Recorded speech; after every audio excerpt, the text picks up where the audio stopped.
Retour au palais du 15 janvier à N'Djamena. Après la longue cérémonie de clôture du dialogue national samedi, Mahamat Idriss Déby revient. Cette fois, ce lundi matin, c'est son investiture en tant que président de la transition. Et pour l'occasion, il a troqué le treillis militaire pour des atours plus civils, la blanche tenue traditionnelle tchadienne. Investi par la Cour suprême et décoré de la Grande Croix du Tchad, le président aura la tâche de préparer des élections dans 2 ans.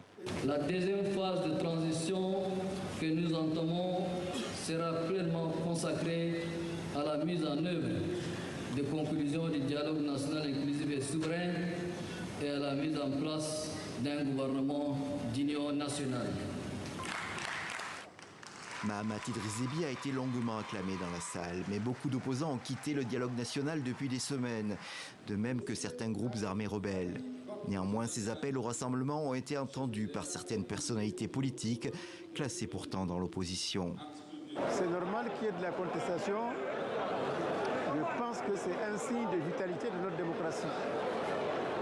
Maintenant, le moment est venu, je crois, de se rassembler pour que résolument on aille de l'avant et qu'on fasse une bonne transition, une transition qui soit inclusive, qui fasse appel à toutes les forces vives du pays pour nous amener à de bonnes élections.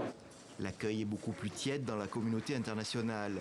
Seul président présent, Muhammadu Buhari du Nigeria. La France et l'Union européenne n'étaient représentées qu'au niveau des ambassadeurs. Il semble que la prolongation de la transition pour encore 2 ans et la possibilité pour le jeune général de se présenter passent assez mal. Mahamat Idriss Déby s'était engagé à ne pas suivre cette voie lors de son accession au pouvoir. En septembre dernier, l'Union africaine avait même rappelé sa promesse au jeune général. Pour cette intronisation, elle n'a envoyé aucun représentant.